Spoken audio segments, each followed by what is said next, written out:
Itu dia ragam informasi yang akan hadir di Sindo Today hari ini. Pemirsa, diantaranya adalah seorang anggota Dinas Perhubungan Kota Depok menjadi Spider-Man nempel di mobil bak terbuka di Jalan Raya Bogor, Kota Depok. Ya, aksi ini terekam video amatir warga dan viral di media sosial. Nah, desub.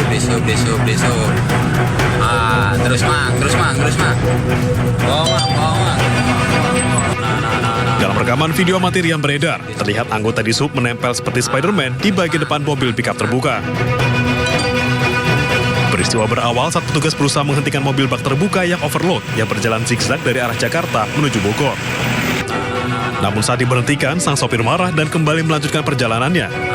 Petugas Disub pun kembali berusaha menghentikan sopir, hingga akhirnya terdorong dan menempel di bagian kaca depan mobil dan terseret sejauh 200 meter. Oleh karena itu, dan mobil juga muatan overload, jadi di percis di lampu merah yang kedua ini, saya stop, saya pinggirkan, dan setelah mengucap seperti itu, sopirnya naik kembali ke mobilnya, lalu menginjak gas.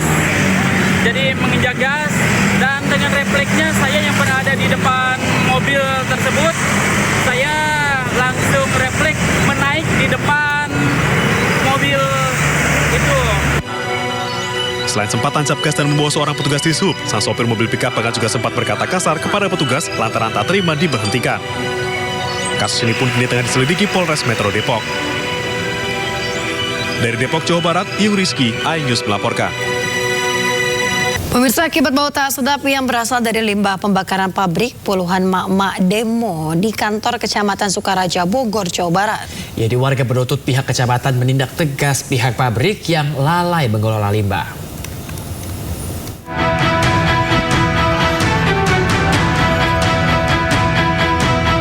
Puluhan mama warga kampung Mandalasari mendatangi kantor Kecamatan Sukaraja, Kabupaten Bogor.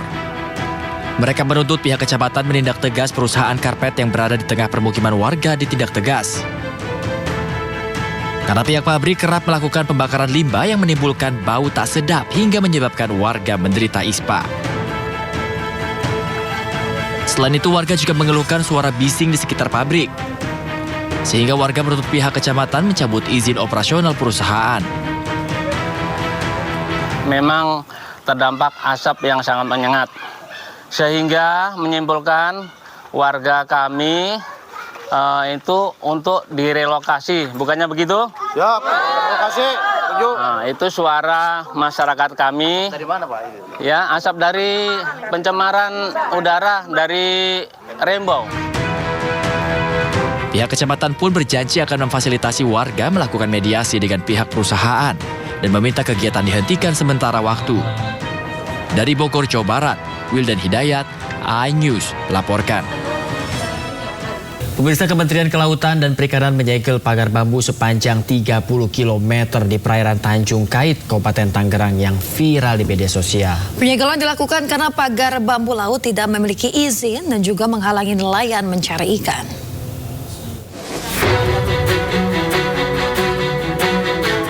Viral di media sosial, pagar bambu sepanjang 30 km yang terpasang di perairan Tanjung Kait, Paku Haji, Kabupaten Tangerang, Banten. Terkait hal tersebut, petugas Kementerian Kelautan dan Perikanan mendatangi pagar bambu laut yang viral dan melakukan penyegelan. Hal ini dilakukan karena pagar bambu tersebut tidak memiliki izin dasar kesesuaian kegiatan pemanfaatan ruang laut dan mengganggu lalu lintas nelayan. Diketahui pagar bambu laut ini sudah berada di perairan Tanjung Kait selama 5 bulan sejak Agustus 2024.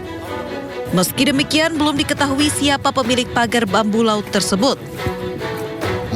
KKP akan mendalami siapa pemiliknya, kami cari informasi, kalau sudah fix ketemu pasti akan kami lakukan tindakan lebih lanjut. Kami beri waktu ya paling lama 10 sampai 20 hari deh. Kalau tidak dibongkar, maka KKP yang akan dibongkar. Kini KKP masih melakukan penyelidikan guna mengetahui penanggung jawab pagar bambu laut yang berada sejauh 700 meter dari bibir pantai. Dari Kabupaten Tangerang, Banten, Sofyan Firdaus, iNews melaporkan. Polisi menggelar olah tempat kejadian perkara lanjutan kecelakaan maut bus pariwisata di Kota Batu, Jawa Timur. Dari hasil olah TKP pemirsa diketahui bus menghantam 12 kendaraan di 7 titik berbeda akibat rem tidak berfungsi.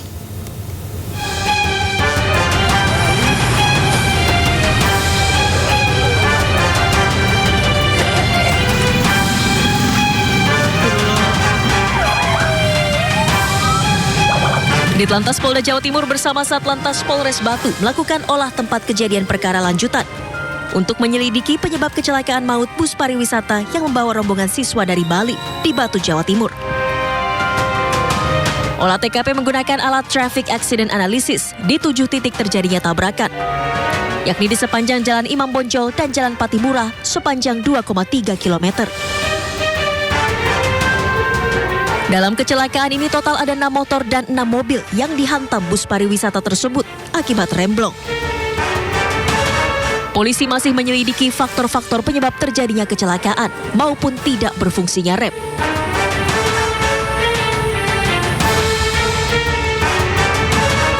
Akibat kecelakaan ini jumlah korban mencapai 14 orang. 4 diantaranya meninggal dunia, 2 luka berat, dan 8 luka ringan. Dari Batu, Jawa Timur, Denny Irwansyah, iNews melaporkan. Pemirsa, kecelakaan beruntun di Kota Batu, Jawa Timur akibat bus mengalami remblong mengakibatkan 4 orang meninggal dan 10 lainnya luka-luka. Dari jumlah korban tersebut, 4 korban luka dan harus menjalani operasi. Saat ini kondisinya sudah mulai membaik.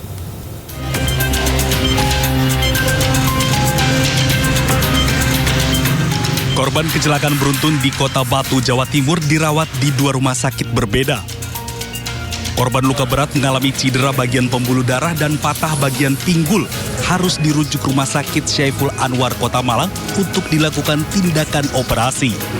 Sementara sebanyak 10 orang mengalami luka sedang dirawat di Rumah Sakit Hasta Brata Kota Batu. Dari 10 korban luka, 2 diantaranya juga harus menjalankan tindakan operasi. Untuk korban meninggal, saat ini sudah dibawa pulang keluarganya untuk dimakamkan. Akhir kan ada 4 orang ya, 2 luka berat, 2 luka sedang. Luka sedang ini sudah ditindakan di Rumah Sakit Bayangkara, Kota Batu, RSB, semakin membaik. Kemudian yang 2 lagi yang luka berat ada di Kota Malang. Nah ini juga tadi kita dapatkan informasi pasca tindakan, mereka juga semakin baik. Jadi luka yang dari berat sudah ke ringan, semoga ini sudah tinggal proses pemulihan. Dari teman-teman medis yang akan menangani ini. Bus pariwisata rombongan siswa SMK dari Bali yang menyebabkan kecelakaan maut di Kota Batu, Jawa Timur ternyata berangkat bersama dengan 3 bus pariwisata lainnya. Setelah dilakukan rem cek, pemirsa, polisi menahan 3 bus pariwisata ini karena dinyatakan tidak layak jalan.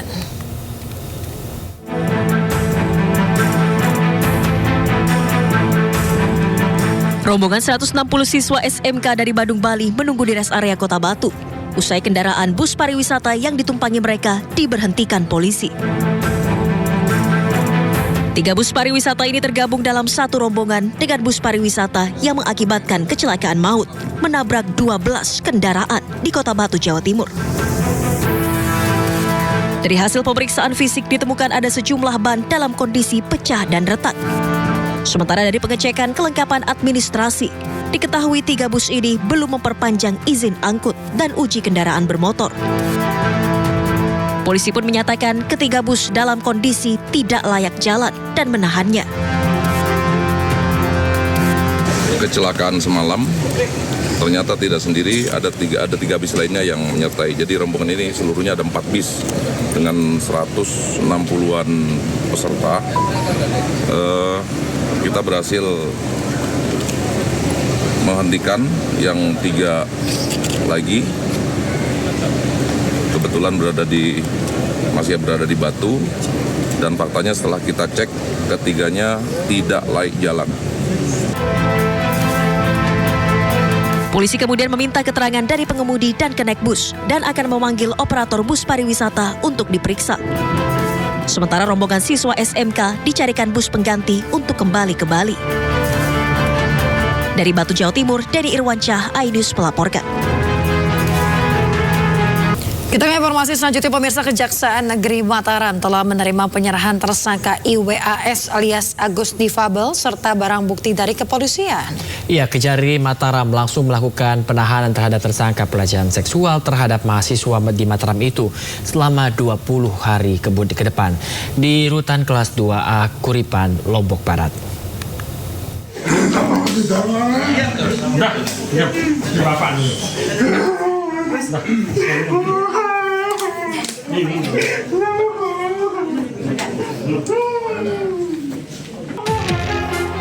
Kejaksaan Negeri Mataram telah menerima penyerahan tersangka IWAS alias Agus Difabel beserta barang bukti kasus pelecehan seksual terhadap mahasiswi di Mataram.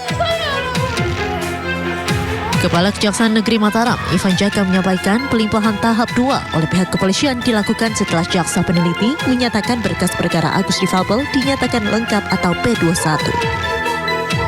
Penyandang disabilitas ini untuk selanjutnya akan ditahan di rutan kelas 2A Kuripan selama 20 hari ke depan. Yang bersangkutan akan ditahan rutan, yaitu di Lembaga Pemasyarakatan Lapas kelas 2A Kuripan, Lombok Barat, di mana berdasarkan hasil gelar yang bersangkutan ditahan rutan ini sudah memenuhi beberapa aspek.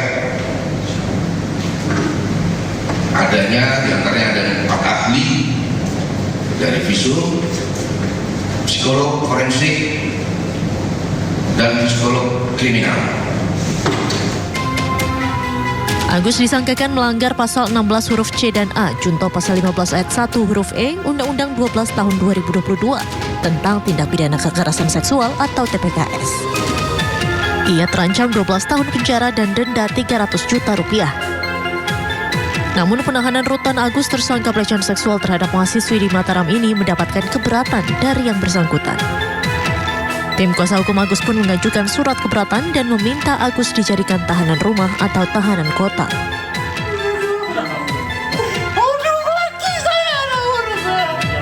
Dari Mataram, Hari Kasidi, iNews melaporkan. Sementara itu, tim pendamping Agus Buntung, tersangka pelecehan seksual mahasiswa di Mataram NTB, keberatan Agus dijadikan tahanan rutan. Pendamping Agus khawatir hak Agus sebagai penyandang disabilitas tidak terpenuhi.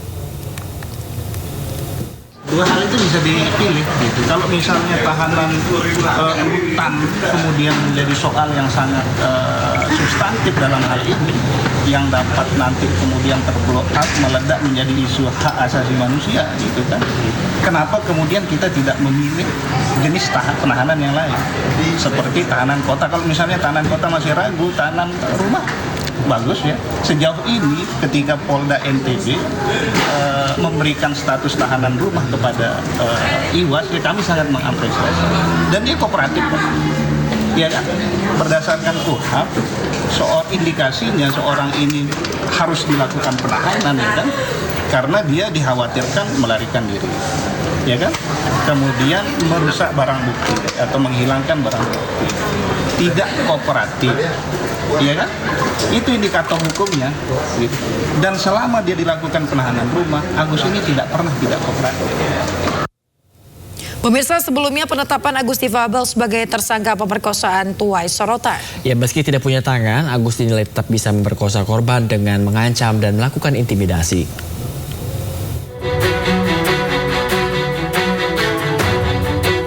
Kasus Agus, pria disabilitas yang jadi tersangka dalam kasus pemerkosaan mahasiswi di Nusa Tenggara Barat viral di media sosial.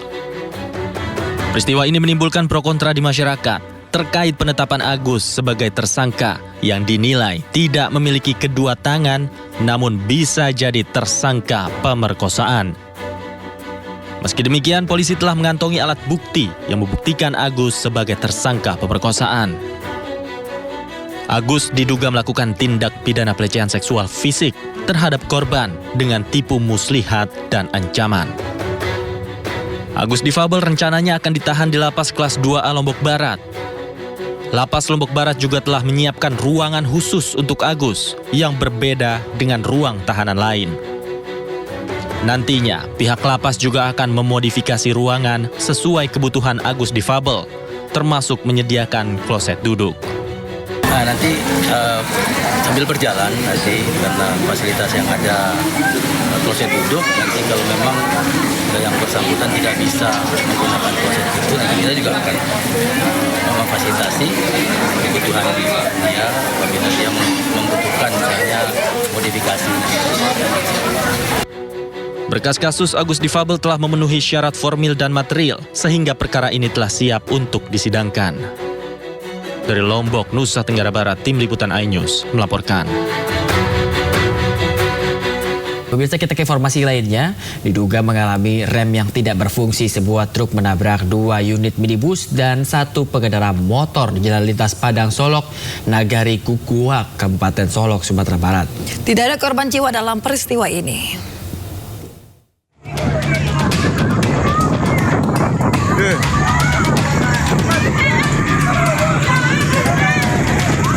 Sana.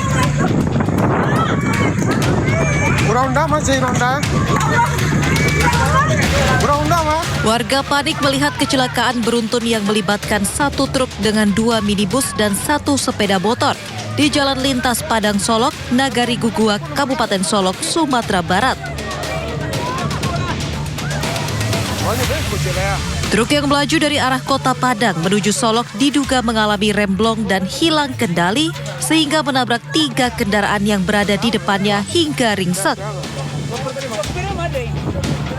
Akibat kecelakaan ini, sejumlah korban dari pengendara motor dan minibus harus dilarikan ke Rumah Sakit Umum Daerah Solok untuk mendapatkan perawatan medis.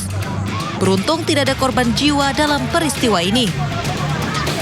Sementara sebagai barang bukti telah kami amankan dan korban telah dilarikan ke Rumah Sakit Umum Natsir Kota Solok. Sampai hari ini kami masih melakukan penyelidikan dan mengamankan barang bukti dan pemeriksaan kepada saksi-saksi. Akibat kecelakaan ini, lalu lintas di Jalan Lintas Sumatera sempat terganggu. Dari Solok, Sumatera Barat, Budi Sunandar, iNews melaporkan.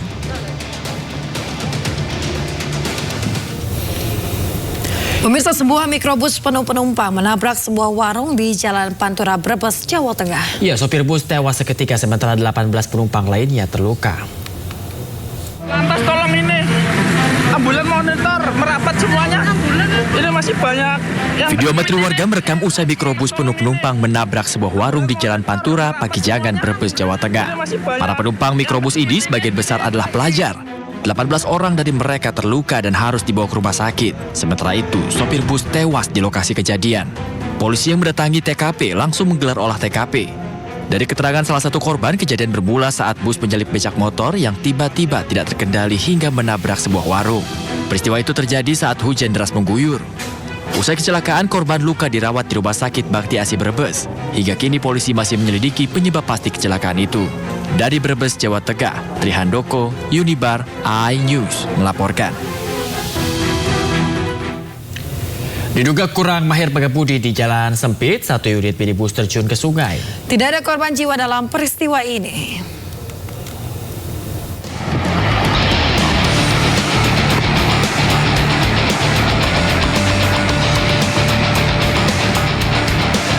Satu unit mobil terjun ke Sungai Batang Gadis di Desa Simang Ambat, Ulu Pungkut, Mandailing Natal, Sumatera Utara. Diduga kecelakaan tunggal terjadi karena pengemudi kurang mahir mengemudikan mobil di jalan yang sempit. Meski mobil dalam kondisi ringsek karena jatuh ke sungai sedalam 60 meter, seluruh penumpang termasuk pengemudi selamat dan hanya mengalami luka ringan. Untuk pengendara mobil mengalami luka ringan, berikut dengan 2 orang penumpangnya. Untuk kendaraan saat ini sedang diupayakan untuk dievakuasi. Kini seluruh penumpang mobil telah dibawa ke rumah sakit guna mendapat perawatan medis. Dari Mandailing Natal, Sumatera Utara, Ahmad Hussein Lubis, iNews melaporkan. Pemirsa, selanjutnya kami akan ajak Anda mengetahui pantauan lalu lintas terkini di sejumlah wilayah melalui pantauan CCTV Korlantas Polri. Kita akan bergabung dengan Brigadir Ciki di studio NTMC Polri. Ya, Brigadir Ciki, bagaimana pantauan arus lalu lintas di sejumlah titik di wilayah di Indonesia melalui pantauan CCTV? Terima kasih rekan Bayu dan juga rekan Yasmin di studio, dan selamat pagi pemirsa. Menemani aktivitas Anda, kami berikan informasi seputar kondisi arus lalu lintas lewat pantauan CCTV NTMC Korlantas Polri. Baik, langsung saja kita akan menuju ke CCTV yang pertama, tepatnya di JPO Kuningan, Jakarta Selatan. Lalu lintas pada pagi hari ini dari arah Mampang yang akan menuju ke arah Menteng terpantau cukup ramai. Terjadi perlambatan kecepatan kendaraan imbas dari terus meningkatnya jumlah volume kendaraan di jam berangkat perkantoran pagi hari ini. Begitupun untuk lalu lintas dari arah Menteng yang akan menuju ke arah Mampang. Sementara untuk lalu lintas dari arah Menteng yang akan menuju ke arah Pancoran terpantau masih mengalir lancar. Terlihat kecepatan kendaraan juga masih ditempuh dalam batas normal. Harap para pengendara untuk tetap waspada dan jaga jarak aman kendaraan Anda, serta jaga kecepatan maksimal kendaraan Anda. Selanjutnya kita beralih ke CCTV di kawasan exit tol Bekasi Barat. Lalu lintas dari gerbang tol Bekasi Barat yang akan menuju ke arah Pekayon, arah Kalimalang maupun Jalan Ahmad Yani terpantau cukup ramai. Terjadi antrian kendaraan di pagi hari ini didominasi dengan kendaraan pribadi baik roda 4 maupun roda 2. Terlihat juga ada kendaraan truk berat di kawasan ini. Begitupun untuk lalu lintas dari arah Pekayon yang akan menuju ke arah Kalimalang ataupun ke Jalan Ahmad Yani maupun yang akan memasuki gerbang tol Bekasi Barat. Terlihat antrian kendaraan terjadi menjelang traffic light. Selepasnya lalu lintas normal. Kami himbau para pengendara untuk tetap waspada dan menggunakan jalur yang benar untuk keamanan dan keselamatan diri Anda. Kemudian kita akan melihat situasi kondisi arus lalu lintas, tepatnya di kawasan Pospol Wangon, Banyumas, Jawa Tengah. Lalu lintas dari Jalan Raya Cilacap Wangon yang akan menuju ke Jalan Aji Barang Wangon, begitupun lalu lintas yang akan menuju ke Jalan Raya Terminal Wangon dan juga ke Alun-Alun Wangon. Terpantau masih cukup lengang di kawasan ini, belum terlihat adanya peningkatan jumlah volume kendaraan di kawasan ini, dan begitupun untuk arah sebaliknya. Selalu waspada dan perhatikan selalu batas maksimal kecepatan kendaraan Anda, dikarenakan kawasan ini adalah persimpangan dari segala arah. Baik pemirsa, terakhir kita akan melihat kondisi arus lalu lintas di kawasan Pasar Gamping, Yogyakarta. Lalu lintas dari arah Yogyakarta yang akan menuju ke arah Purworejo dan arah sebaliknya masih mengalir lancar. Kecepatan kendaraan juga masih ditempuh dalam batas normal yang didominasi kendaraan pribadi roda 2. Jaga jarak dan jaga batas kecepatan kendaraan Anda dikarenakan kawasan ini terdapat adanya pasar dan banyaknya aktivitas warga. Sementara berdasarkan data IRCMS Korlantas Polri, angka kecelakaan lalu lintas di seluruh Indonesia 1 kali 24 jam terjadi sebanyak 233 kasus laka lantas dengan rincian 31 meninggal dunia, 37 luka berat, dan 288 luka ringan. Dari 233 kasus laka lantas tersebut, 36% terjadi karena kecerobohan pengemudi. Penyebab laka mayoritas dikarenakan pengemudi ceroboh terhadap lalu lintas dari depan dan gagal menjaga jarak aman, dan laka terjadi dikarenakan pengemudi juga tidak mematuhi peraturan lalu lintas. Untuk itu dihimbau kepada seluruh pengendara atau peserta lalu lintas ikuti petunjuk dan arahan petugas kami di lapangan. Untuk mengupdate seputar informasi kondisi arus lalu lintas lainnya, kami siap melayani di call center kami 1500669 ataupun layanan SMS Center di 9119. Stop pelanggaran, stop kecelakaan, keselamatan untuk kemanusiaan, dan salam presisi. Kembali ke rekan-rekan di studio, terima kasih. Baik, terima kasih Brigadir Ciki atas laporan Anda. Selamat bertugas kembali dan salam presisi. Pemirsa, mantan Komisaris Pertamina Basuki Cahayapurnama atau Ahok diperiksa KPK. Ya, Ahok diperiksa terkait kasus dugaan korupsi pengadaan LNG Pertamina. Tadi dipanggil buat saksi aja, korupsi LNG. Itu aja sih. Pemirsa, Basuki Cahayapurnama datang ke KPK pada pukul 11:15 waktu Indonesia Barat kemarin. Ia menjalani pemeriksaan selama 1,5 jam. Ahok mengatakan hanya ditanya sedikit pertanyaan dan juga sejumlah konfirmasi terkait kasus korupsi pengadaan LNG di Pertamina pada tahun 2011 hingga 2021, sehingga pemeriksaan kali ini berjalan dengan singkat. Ia menyebut bahwa kontrak pengadaan LNG pada kasus ini terjadi ketika dirinya belum menjadi komisaris utama PT Pertamina, namun baru ditemukan ketika ia menjabat sebagai komisaris utama. Dia dipanggil penyidik menjadi saksi atas kasus dugaan korupsi yang melibatkan Direktur Utama Pertamina, Karen Agustiawan, yang divonis 9 tahun penjara. Kasih penjelasan, tadi dipanggil buat saksi aja. Akan kasih penjelasan, tadi dipanggil buat saksi aja. Korupsi LNG, itu aja sih. Iya kan, kita udah pernah diperiksa kan. Makanya tadi kan lebih cepat karena nulis-nulis yang biodata udah nggak perlu. Udah ada semua gitu loh. Tinggal konfirmasi aja. Untuk melengkapi berkas penyidikan siapa sih Pak? Aku lupa lo namanya lo. Inisial mungkin kasusnya Pak? Gak usah tanya mana deh, KPK bisa jelasin deh. Jangan gua deh. Pak, ada berapa pertanyaan? Iya Pak, apa aja yang ditanyain? Sebentar dong. Aduh, berapa pertanyaannya? Nggak banyak juga sih ya. Seputar apa aja? Kan gua udah lupa, ini kasus RNG bukan di zaman saya semua. Ya, pemirsa, Sekjen PDI Perjuangan Hasto Kristianto siap datang ke KPK Senin 13 Januari mendatang. Hasto sudah menyemir rambut dan siap diperiksa KPK terkait statusnya sebagai tersangka kasus suap bersama Harun Masiku. Saya sudah menerima surat panggilan dari KPK untuk hadir tanggal 13 Januari 2025 pada jam 10, dan saya nyatakan bahwa sebagai warga negara yang taat hukum, saya akan hadir memenuhi panggilan KPK tersebut dan memberikan keterangan dengan sebaik-baiknya. Saya memahami seluruhan jalan politik PDI Perjuangan, jalan politik dari Bung Karno dan Ibu Megawati Soekarno Putri, sehingga terhadap proses ini akan saya jalani dengan penuh tanggung jawab, dengan kepala tegak, karena saya juga tahu sejak awal konsekuensinya ketika memperjuangkan demokrasi, prinsip-prinsip bekerjanya negara hukum, campur tangan kekuasaan yang sudah saya sampaikan di dalam disertasi saya tentang pelembagaan partai dan ketahanan partai politik. Karena itulah demokrasi ini harus kita junjung tinggi. Semua harus menghormati supremasi hukum dengan sebaik-baiknya. Kalau ada yang nanya persiapan Pak apa? Setidaknya rambut saya biasa sendiri hitam. Jadi sebagai lambang tidak ada yang abu-abu dalam hukum. Dan ini juga kata Pak Jarod, saya menjadi lebih muda. Saya nggak bertanya pada perempuan karena takut saya kemudian menjadi sombong. Pemirsa, Komisi Pemberantasan Korupsi menyita catatan dan barang bukti elektronik saat menggeledah rumah Sekretaris Jenderal PDIP Hasto Kristianto di Bekasi dan Kebagusan, Jakarta Selatan pada Selasa malam.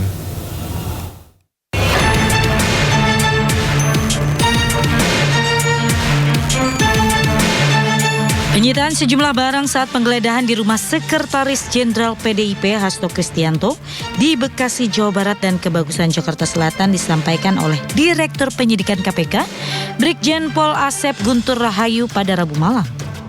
Guntur membeberkan bukti elektronik itu berupa penyimpanan data elektronik seperti flash disk, alat dokumentasi, perlengkapan, dan buku catatan kecil yang diangkut menggunakan sebuah koper dan disimpan di mobil KPK ketika penggeledahan. Semalam yang disita dari Bekasi dan rumah Kebagusan itu apa? Itu ada bukti-bukti ya, ada bukti elektronik maupun juga bukti berupa catatan-catatan. Yang tentunya bukti elektronik dan catatan tersebut itu terkait dengan perkara yang sedang kita tangani. Itu jadi apapun yang kita lakukan penyitaan itu terkait dengan perkara yang sedang kita tangani. Usai penggeledahan, selanjutnya KPK akan melakukan pemanggilan kembali Hasto Kristianto sebagai tersangka pada pekan depan, yang rencananya dijadwalkan pada tanggal 13 Januari mendatang. Sementara itu pemirsa, Ketua DPP PDI Perjuangan Roni Talapesi menilai ada kejanggalan dalam penetapan tersangka Sekjen PDIP Hasto Kristianto oleh KPK. Roni juga menyebut KPK menggeledah rumah Hasto karena kekurangan bukti dalam penetapan Sekjen PDIP tersebut. Atau keganjilan terhadap proses Sekjen PDI Perjuangan Mas Hasto Kristianto yang dilakukan oleh KPK, yang kami lihat dari, kami amati dari kemarin ya, ada panggilan ya terhadap mantan penyidik. Jadi ini konteksnya penyidik memeriksa mantan penyidik. Menjadi pertanyaan buat kami. Yang kedua, dramatisasi terkait dengan koper ya, yang kemarin masyarakat menyimak bahwa berdalil agar letakkan di dalam koper agar aman. Namun menurut kami akal sehatnya publik tidak bisa menerima alasan tersebut ya, karena itu hanya sebuah flash disk dan buku kecil. Kami melihat ini bagian dari penggiringan opini yang terus terjadi, yang akan dilakukan sejak panggilan pertama terhadap Sekjen PDI Perjuangan. Kemudian kami melihat juga bahwa penggeledahan ini mengkonfirmasi.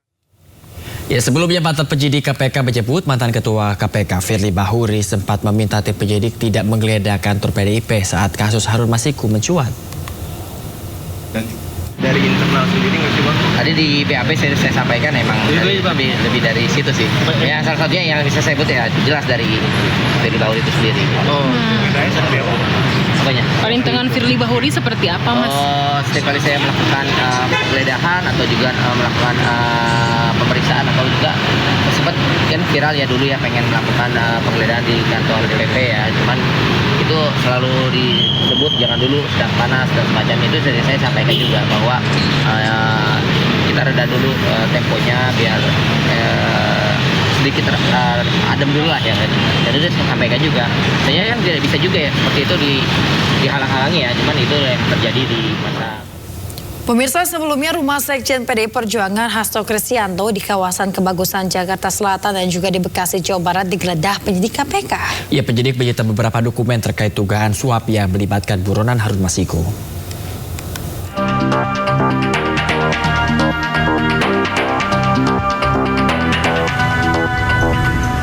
Selasa malam, tim penyidik Komisi Pemberantasan Korupsi mendatangi rumah Hasto Kristianto di Jalan Kebagusan Batalah, Pasar Minggu, Jakarta Selatan.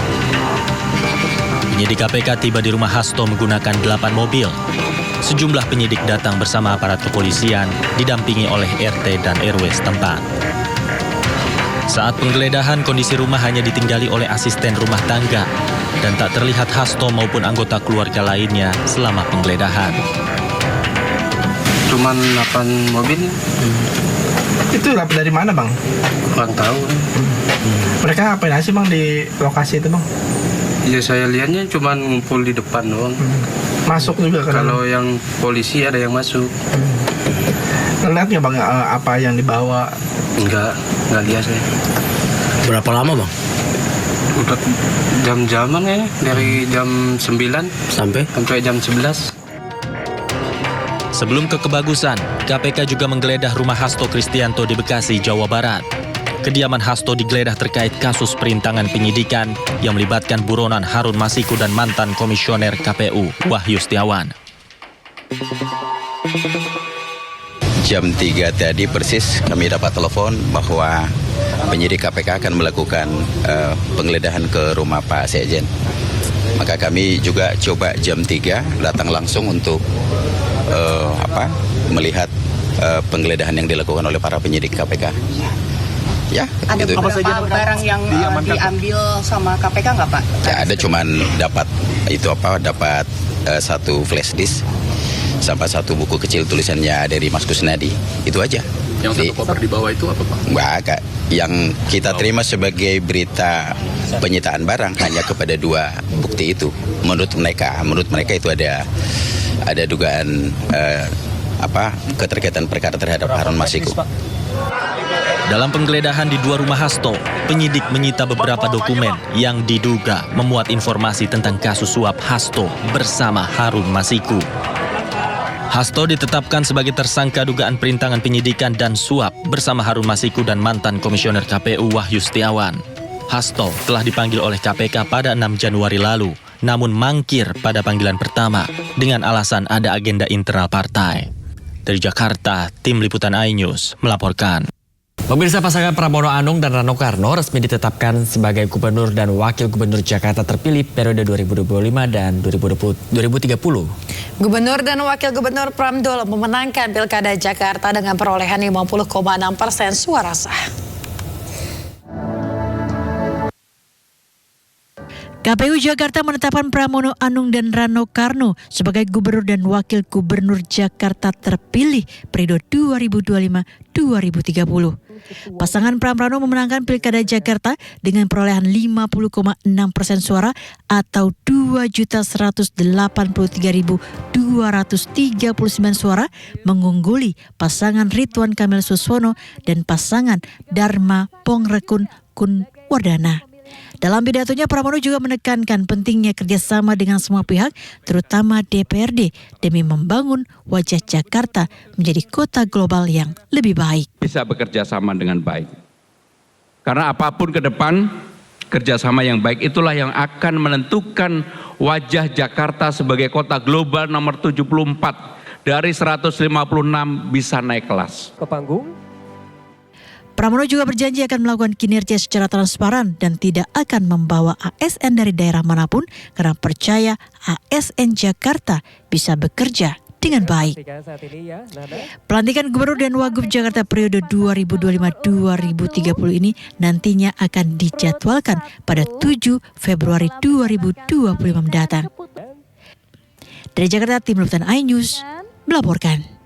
Pemirsa, Komisi Pemilihan Umum Jawa Barat menetapkan pasangan Deddy Mulyadi dan Erwan Setiawan sebagai Gubernur dan juga Wakil Gubernur Jawa Barat terpilih. Ya, pasangan Deddy Erwan memperoleh suara sebanyak 130.130.192 suara atau unggul 62,22%.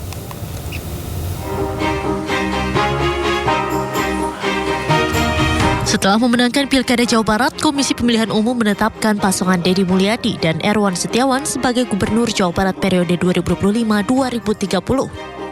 Penetapan ini dihadiri langsung oleh Gubernur terpilih Deddy Mulyadi dan Erwan Setiawan. Penetapan tersebut sesuai dengan ketentuan pasal 57 ayat 1 Peraturan Komisi Pemilihan Umum nomor 18 tahun 2024 tentang rekapitulasi hasil perhitungan perolehan suara dan penetapan hasil pemilihan gubernur dan wakil gubernur. Di samping itu, dalam Pilkada Jawa Barat kemarin, pasangan Deddy Mulyadi dan Erwan Setiawan memperoleh 14.130.192 suara atau unggul 62,22%. KPU Jawa Barat pun masih menunggu arahan dari Kementerian Dalam Negeri untuk pelantikan Gubernur Jawa Barat terpilih. Kalau pelantikan sih kewenangannya ada di Peraturan Presiden nomor 80 tahun 2024. Masih tanggal 7 Februari 2024, belum ada perubahan. Sementara itu, Gubernur Jawa Barat terpilih Deddy Mulyadi menyampaikan pihaknya ingin segera melaksanakan tugas-tugasnya selaku gubernur, namun masih harus menunggu hari pelantikan. Kita ingin segera melaksanakan tugas-tugas ini dengan cepat, karena saya biasa bekerja dengan cepat, sehingga seluruh kecepatan itu kan tergantung pada penetapan kapan dilakukan pelantikan. Dan kita masih menunggu ya, pelantikannya akan dilaksanakan kapan, apakah akan dipisah yang tidak digugat ke MK lebih dulu, atau digabung menunggu seluruh gugatan itu selesai. Nah, itu kita serahkan sepenuhnya kepada pemerintah. Setelah penetapan ini, pelantikan akan dilaksanakan rencananya pada tanggal 7 Februari 2025 mendatang. Dari Bandung, Jawa Barat, Ervan David, iNews melaporkan. Pemirsa, Komisi Pemilihan Umum menggelar rapat pleno penetapan Gubernur Wakil Gubernur terpilih untuk periode 2025-2030. Koster Giri ditetapkan sebagai Gubernur Wakil Gubernur Bali terpilih, sementara Andra Dimyati ditetapkan sebagai Gubernur Wakil Gubernur Banten terpilih.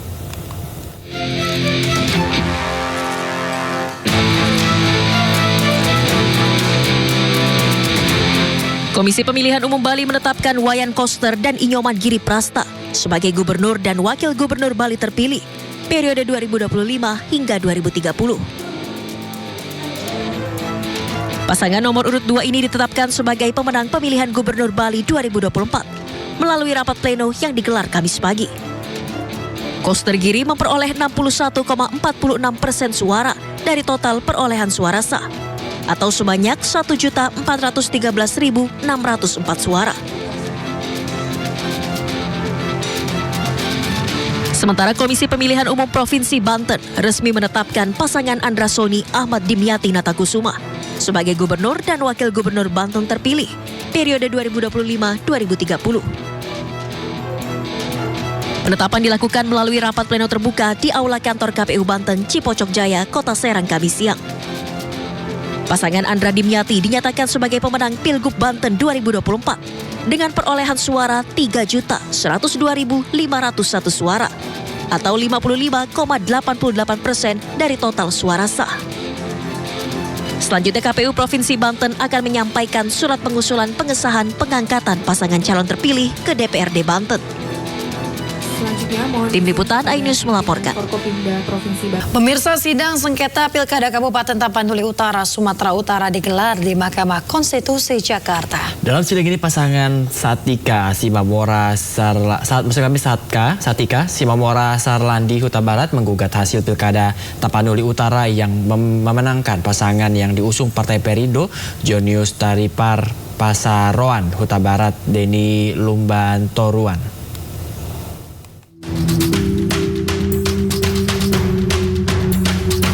Sidang sengketa Pilkada Tapanuli Utara berlangsung di Mahkamah Konstitusi MK Jakarta. Dalam sidang dengan acara pemeriksaan pendahuluan, pasangan Bupati dan Wakil Bupati Tapanuli Utara terpilih yang diusung Partai Perindo, Jonius Taripar Parsorowan Huta Barat, Deni Parlindungan Lumbantoruan, optimis MK tak akan mengabulkan permohonan gugatan hasil Pilkada yang diajukan pasangan Satika Simamora Sarlandi Huta Barat. Pasangan JTP Dens melalui kuasa hukumnya menilai gugatan yang diajukan kubu pemohon tak layak formil. Terlebih terdapat selisih suara yang sangat besar, yakni 28,64%, serta unsur pelanggaran pemilu yang bersifat terstruktur, sistematis dan masif juga sulit untuk dibuktikan. Ya, harapannya tentu saja dengan materi-materi yang menurut kami lemah secara hukum, bahkan menurut kami itu tidak berdasar, tentu saja ini akan jadi pertimbangan bagi majelis hakim untuk tidak masuk ke tahap selanjutnya. Karena secara hukum, permohonan yang disampaikan bagi kami, menurut kami, tidak layak untuk masuk ke tahap pembuktian. Ya, apa yang disampaikan oleh pihak kami itu adalah benar, bahwasanya proses pilkada itu berlangsung dengan benar, diawasi dan baik, dan kami merasa tidak ada regulasi-regulasi yang kita langgar. Dan memang kemenangan yang telak itu dengan angka yang luar biasa, sekitar 64,82% mungkin, ya, itu adalah suara rakyat. Partai Perindo optimis pasangan Jonius Deni akan memenangkan sidang sengketa Pilkada ini, serta dengan mulus menjadi Bupati dan Wakil Bupati Tapanuli Utara periode 2024-2029. Tim Liputan iNews melaporkan. Presiden Republik Indonesia Prabowo Subianto bertemu dengan Perdana Menteri atau PM Malaysia Anwar Ibrahim di Kuala Lumpur, Malaysia. Ya, pertemuan ini menandai langkah strategis untuk mempererat hubungan bilateral kedua negara yang memiliki hubungan erat di berbagai bidang. Presiden Prabowo bersama PM Anwar langsung menuju area makan untuk menikmati jamuan santap siang bersama dengan diiringi alunan musik gamelan. Kedua pemimpin juga tampak bertukar pikiran mengenai berbagai isu strategis di kerjasama kedua negara di masa mendatang. Pertemuan ini menjadi simbol penting persahabatan antara Indonesia dan Indonesia serta memperkuat upaya kedua negara untuk terus mempererat hubungan bilateral di berbagai sektor. Sebelumnya pertemuan Prabowo Subianto dan Anwar Ibrahim sempat diagendakan pada 23 Desember 2024 di Langkawi. Namun pertemuan kedua aja batal.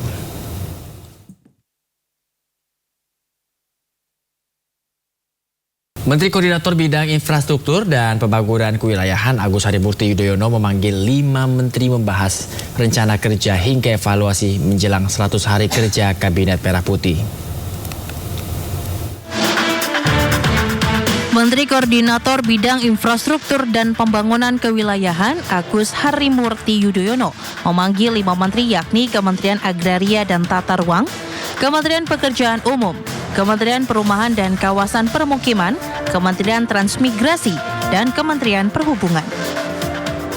AHY menyebut langkah ini mengintegrasikan kebijakan setiap kementerian agar pembangunan infrastruktur lebih berdampak bagi masyarakat.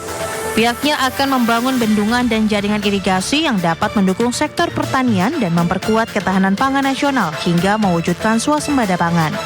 Sektor transportasi yang mempermudah mobilitas masyarakat dan logistik hingga pembangunan perumahan dan kawasan permukiman, di mana masih ada sekitar 10 juta keluarga yang belum memiliki rumah dan lebih dari 20 juta rumah yang tidak layak huni.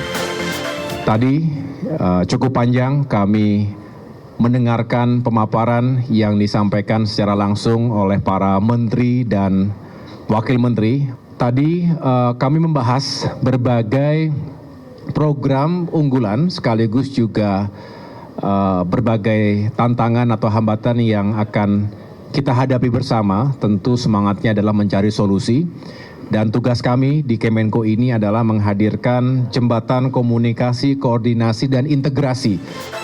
AHY menambahkan salah satu yang menjadi fokus pemerintah di tahun 2025 ialah menjadikan kawasan transmigrasi di berbagai daerah menjadi pusat-pusat pertumbuhan ekonomi baru yang berkontribusi pada kesejahteraan masyarakat setempat.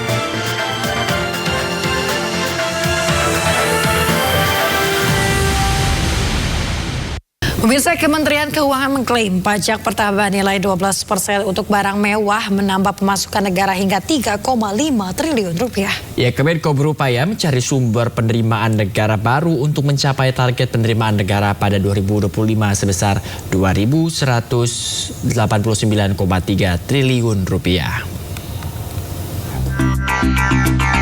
Kementerian Keuangan mengklaim pajak pertambahan nilai 12% untuk barang mewah menambah pemasukan negara hingga 3,5 triliun rupiah. Direktur Jenderal Pajak Kemenkyu Suryo Utomo mengatakan Ditjen Pajak telah melakukan perhitungan bersama Badan Kebijakan Fiskal Kemenkyu. Direktur Jenderal Pajak Kemenkyu Suryo Utomo mengatakan Ditjen Pajak telah melakukan perhitungan bersama Badan Kebijakan Fiskal Kemenkyu. Hasilnya ada sekitar 1,5 triliun hingga 3,5 triliun rupiah yang masuk ke kas negara dari kebijakan tersebut. Kalau hitung-hitungan kami dengan Pak Febro kemarin ya range-nya sekitar 1,5-3 triliunan lah, 3,5 triliun kira-kira. Jadi 1,5 ke 3 triliun. Itu hitung-hitungan tambahan PPN dari barang-barang yang tadi mewah tadi 1% untuk barang yang sifatnya mewah tadi. Suryo menambahkan pihaknya terus berupaya mencari sumber penerimaan negara baru. Upaya ini dilakukan untuk mencapai target penerimaan negara 2025 mencapai 2.189,3 triliun rupiah.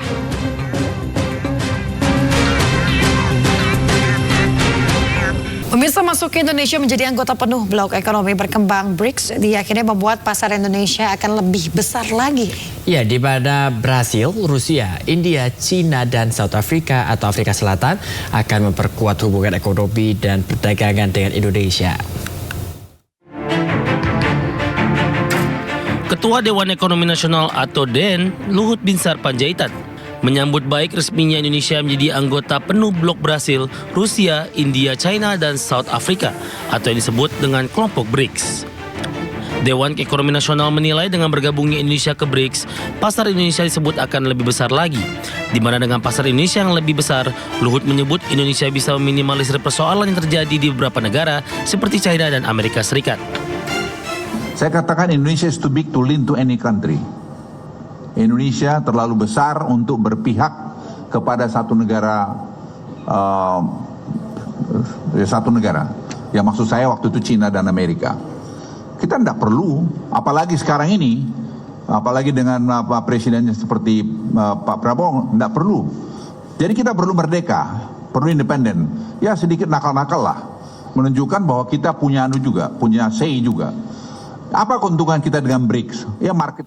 Pemirsa, puluhan balita serta ibu hamil dan menyusui di Posyandu Anjelir 1, Jakarta Timur menerima menu makanan bergizi gratis yang disediakan pemerintah. Pemirsa, dalam rangka pelaksanaan program makan bergizi gratis, puluhan balita dan juga ibu hamil serta menyusui menerima satu set menu makanan di Posyandu Anjelir 1, Jakarta Timur. Menu makanan bergizi gratis ini didistribusikan oleh Satuan Pelayanan Pemenuhan Gizi Khusus Yayasan Rumah Aksi Inspirasi Ciracas, Jakarta Timur.